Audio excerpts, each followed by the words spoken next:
How to make a good resistance weld. A good resistance weld is achieved through the proper combination of three variables: pressure, current, and time. The importance of pressure. Pressure forces the material into intimate contact. It breaks through surface films on the material. It presses sheets together and restricts current flow to the weld area. It reduces porosity and cracks in the weld. Substantial pressure maintains low contact resistance between welding tips and sheets, reducing electrode sticking or alloying.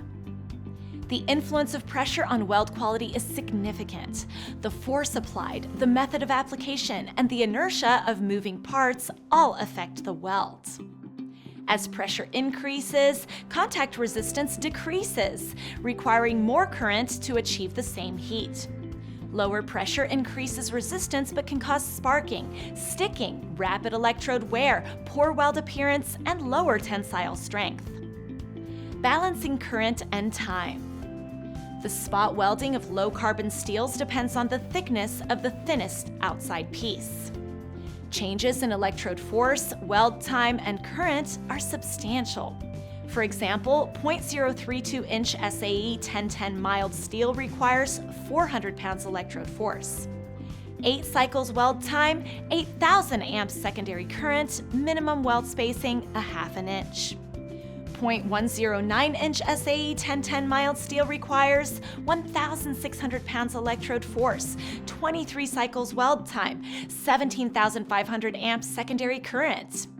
As material thickness changes, adjustments in current, time, and pressure are essential. Any compromise results in a weaker weld.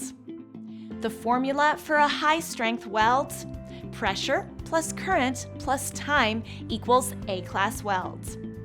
Marlin Steel makes baskets, racks, and carts and wire forms for the medical device and aerospace and food processing industries in the USA and exports to 45 countries. We make the best quality, and we appreciate the welding training and partnership with TJ Snow. Please give us a shot on your next project where quality engineering and quick matter.